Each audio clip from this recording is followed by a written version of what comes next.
Hello viewers, আশা করি সবাই ভালো আছেন। আজ আমরা যাচ্ছি রুহিতা, পাথরঘাটা, বরগুনা, রুহিতা গ্রামে যাব। বিআরটিসির বাসে করে ৬ ঘন্টায় খুলনা থেকে আমরা পাথরঘাটা পৌঁছাই।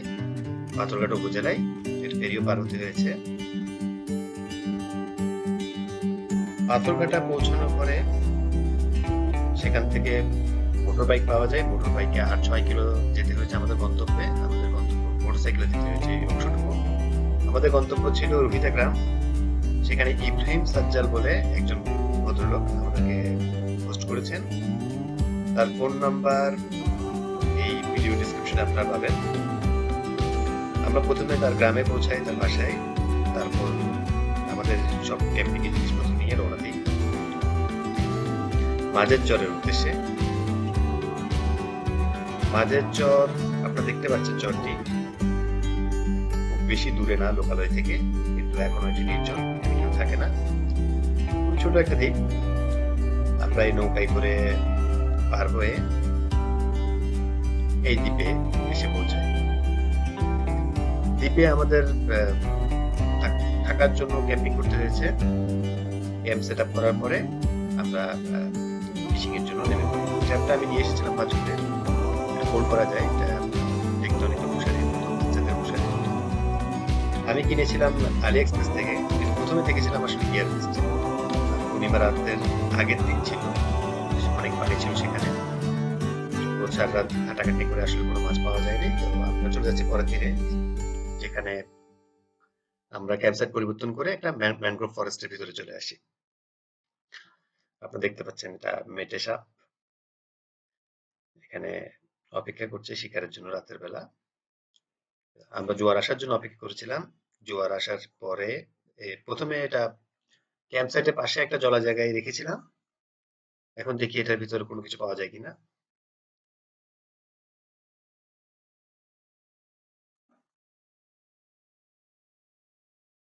প্রায় ঘন্টাখানেক রাখা ছিল এখানে, এমন কিছু দেখা যাচ্ছে না আসলে। অল্প কয়েকটা ছোট মাছ ছাড়া মলা গোত্রের এবং কিছু চিংড়ি মাছ ছিল, খুব ছোট চিংড়ি।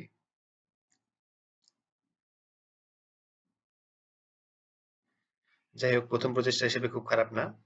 আমরা এবার যেটা করব,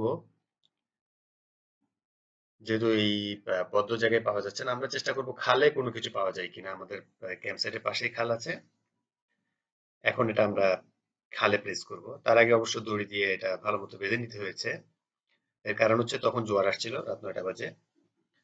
জোয়ার আসলে যেটা হয় যে জোয়ারের টানে এটা ভেসে যাওয়ার একটা সম্ভাবনা থাকে। তো আমরা ভালো করে বেঁধে তারপর সেটা খালে নিক্ষেপ করি। একটা জিনিস আপনাকে মনে রাখতে হবে, এটা কিন্তু মোটামুটি সমতল জায়গায় রাখতে হবে। এটা যদি খুব বাঁকা হয়ে থাকে তাহলে কিন্তু এটা কাজ করবে না। এটা মোটামুটি যেখানে সমতল সেখানে রাখবেন। আমাদের এই জন্য কয়েকবার চেষ্টা করতে হয়েছে, তুলে আবার ঠিক মতো রেখে কয়েকবার চেক করে দেখে তারপর আমরা এটা সঠিকভাবে প্লেস করতে পেরেছিলাম। আমরা যখন এটা প্লেস করি তখন রাত ৯টার মতো বাজে।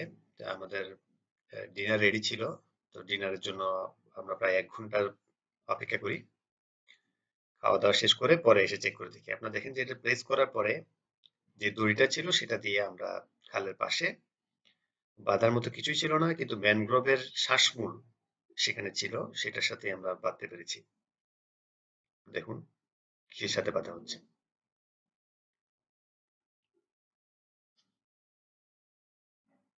বেঁধে আমরা খেতে চলে গেছি।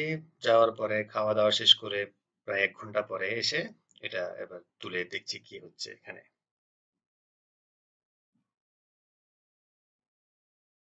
কি আছে ভিতরে। প্রথম দৃষ্টিতে সবাই ভেবেছিল এটা একটা সাপ, কারণ আমরা অনেকগুলো মেটে সাপ দেখছিলাম বাইরে। ভেবেছিলাম যে মেটে সাপ হয়তো ঢুকে পড়েছে ভুলে। তো ভালো করে খেয়াল করার পরে দেখলাম এটা কিন্তু আসলে সাপ না, এটা একটা ইল। আহ, স্থানীয়রা একে বলে কুচলা বা কুচ্চা, এভাবে বলে।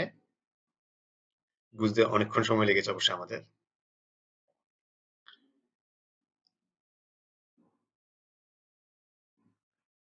আসলে যে ছোট মাছগুলো এটার ভিতর ছিল, সেই ছোট মাছ খাওয়ার জন্য এটা ঢুকে পড়েছিল আর বের হওয়ার পথ পায়নি। এখানে একটা মজার ব্যাপার হচ্ছে ফিড দিতে হয়। আপনি গিয়ার বেস্টের ভিডিওতে হয়তো দেখেন যে এটা ছুঁড়ে মারলো সঙ্গে সঙ্গে পাওয়া যাচ্ছে, সব মাছ এসে ঢুকে বসে আছে। বিষয়টা তা না, কিছু ফিড আমরা দিয়েছি। সেই ফিডের লোভে প্রথমে ছোট মাছগুলো এসেছিল, কিছু ছোট চিংড়ি মাছ এবং মৌলা মাছ। এখন কিন্তু ভিতরে মাছ দেখা যাচ্ছে না আর। তার মানে ইল অলরেডি এগুলাকে সাবার করে ফেলেছে। যাই হোক, ইল খাওয়ার কোনো ইচ্ছে নেই। যদিও স্থানীয় কিছু অধিবাসীরা খায় ইল, কিন্তু আমার এক্ষুনি অন্তত শখ নেই। যদি সার্ভাইভাল সিচুয়েশন আমরা পড়ি যেখানে প্রোটিনের অভাবে মারা যাওয়ার সম্ভাবনা থাকবে, তখন হয়তো ইল খাওয়ার চিন্তা ভাবনা করতাম। আপাতত ইল খাওয়ার কোনো ইচ্ছাই আমার নেই।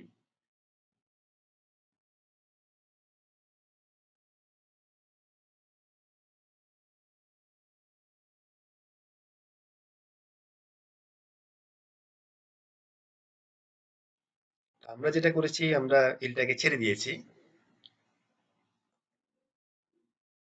ছেড়ে দেওয়ার পরে এখন সে তার গন্তব্যে চলে যাচ্ছে। দেখতে সাপের মতো মনে হচ্ছে, কামড় দেয় কিন্তু। ইলের ভয়াবহ দাঁত আছে, বেশ ভালোভাবে কামড়ে দিয়ে ক্ষত করতে পারবে এবং রাক্ষসে মাছও বটে। রাক্ষসে প্রজাতির। সে অন্য মাছ খেয়ে ফেলে এবং মানুষকেও আসলে আক্রমণ করে মাঝে মাঝে। যাই হোক, ম্যানগ্রোভের ভিতর দিয়ে এটা আস্তে আস্তে সাপের মতো এঁকে বেঁকে চলে যাচ্ছে। আমাদেরকে আসলে ডিরেকশন দিয়ে দিতে হচ্ছে, এটা রং সাইডে চলে যাচ্ছিল, যেদিকে পানি না সেদিকে চলে যাচ্ছিল। সুতরাং তাকে আবার একটু তাকে পথে ফিরিয়ে আনতে হয়েছে।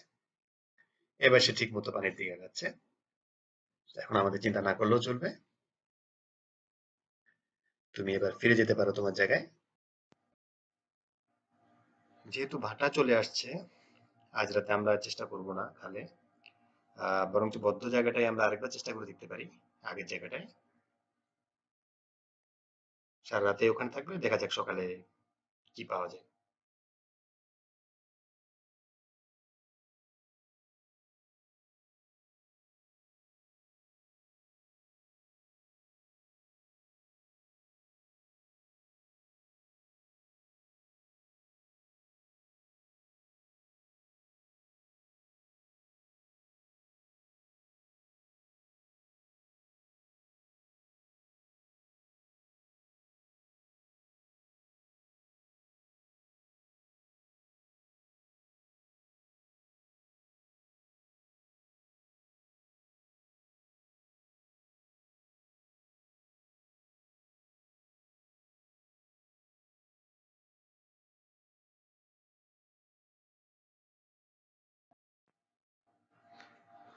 যে মাছগুলো এখানে আছে, এটা আসলে কিছু ছোট মাছ, কিছু স্নেকেট, একটা স্নেকেট, কিছু চিংড়ি। আমার কাছে যেটা মনে হচ্ছে, আমরা ফিডিংটা ঠিক মতো করতে পারছি না। যে ফিড আমরা ব্যবহার করছি, সেই ফিড ঠিক মতো মাছ ডেকে আনতে পারছি না। অর্থাৎ আমরা যে মাছগুলো এখানে আছে, সেই মাছগুলো হয়তো এই ফিডের সাথে অভ্যস্ত না। যে জিনিসটা আমরা খেয়াল করলাম যে গত রাতে কিন্তু আসলে ছোট মাছের লোভে এসেছিল ইল। আজকেও কিন্তু ছোট মাছগুলোর জন্য স্ন্যাকেরটা এসেছে। ছোট মাছ ধরা পড়ছে, কিন্তু অন্য মাছগুলা আসলে ধরাটা খুব কঠিন হচ্ছে। এখন আপনারা দেখতে পাচ্ছেন এখানে যে স্ন্যাকেরটা স্থানীয়রা কেঁচুয়া বা রাঘা বলে, রাঘা। বের করে দেখি কেমন।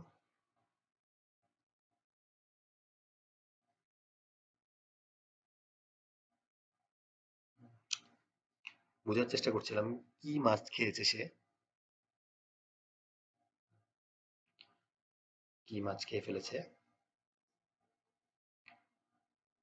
আমরা যেটা এখন চেষ্টা করবো যে বাকি ছোট মাছগুলোকে, যাস নে বাবা, বাকি ছোট মাছগুলোকে আমরা টোপ হিসেবে ব্যবহার করে বড়শি দিয়ে, সাধারণ বড়শি দিয়ে, এই ফিশিং ট্যাপ দিয়ে না, মাছ ধরা যায় কিনা সেটা আমরা চেষ্টা করবো আগামী পর্বে। তো আপনারা অবশ্যই যেটা করবেন, ভিডিওটি কেমন লেগেছে সেটি আপনারা অবশ্যই লাইক কমেন্ট করে জানাবেন, কমেন্টের মাধ্যমে জানাবেন। পরবর্তী ভিডিওর জন্য আমার চ্যানেলটিতে সাবস্ক্রাইব করবেন। যাতে এবং নোটিফিকেশন অন করে রাখতে পারেন যাতে আমরা পরবর্তী ভিডিও রিলিজ করলে সাথে সাথে সেটা দেখতে পারেন। আর চেষ্টা করব পরবর্তীতে আরো নতুন নতুন কিছু অ্যাডভেঞ্চার নিয়ে আপনাদের সামনে আসার জন্য। ততক্ষণ পর্যন্ত সবাই ভালো থাকুন। ধন্যবাদ সবাইকে।